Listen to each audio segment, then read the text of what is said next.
করছিস কেন? না, সে পাগল না, সব হুঁশ আছে। ওই তবির মালিকই তার সর্বনাশ করছে। স্ত্রী সন্তানদের হারায় সে রাস্তায় পাগলের মতো ঘুরে বেড়ায়। খাদেম বাবা, খাদেম বাবা, খাদেম বাবা, হ্যাঁ খাদেম বাবা, এই এই যে খাদেম বাবা, আর কতকাল অপেক্ষা করব? 20 বছর তো গেল, আমার ছেলেরা আসছে না কেন? এই বাবা, খুব তো সুখে নিদ্রা দিচ্ছিস, এদিকে এলাকার লোকের ঘুম হারাম, তবির মালিকের অত্যাচার দিন দিন বেড়েই চলেছে। আমার ছেলেরা না এলে এর প্রতিকার করবে কে? ওরা এখন জোয়ান হয়েছে। এই খাবে, এই বাবার তো ঘুমই ভাঙছে না। তুই বল না কবে আসবে আমার দুই সংগ্রামী ছেলে? কবে আসবে? কবে আসবে? কবে আসবে? ইয়া আল্লাহ, তুই রহমানুর রহিম।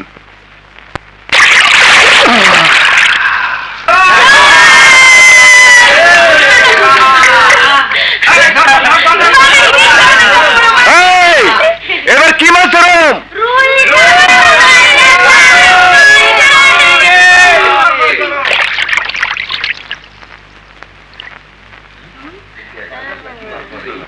মায়ের এক ধার দুধের দাম কাটিয়া গায়ের সাম, পাপোশ বানাইলেও ঋণ শোধ হইব না রে মা, এমন দরদি ভবে কেউ হইব না আমার মা।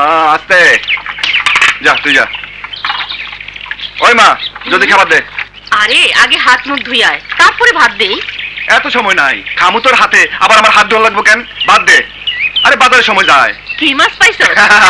রূপালী, রূপালী মাছ। রূপালী? ও মা, রূপালী মাছ, 2 হাত 2 পা 2 চোখ তুলতুলে গাল।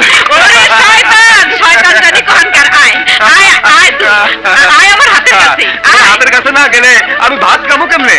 আর যদি ভাত না খাই তাহলে আমি বাজারে যাবো কেমনে? 10 টাকা লাগে, 10 টাকা লাগে, 10 টাকা। এই জোড়া 100, জোড়া 100, জোড়া 100, জোড়া 100। মাছগুলো তুলে দে, কামালের বাড়িতে মজমা আছে। তাই নাকি? টাকা ফেলা, মাছ সব নিয়ে যা। ওই বেটা, জামুয়া চিনো? ওটা চিনি খেতা করি, মাস্টার চিতে সাইনবোর্ড লাগে না। বুঝছি, এমনি দিবি না, আঙ্গু উঠে যেতে দেবো।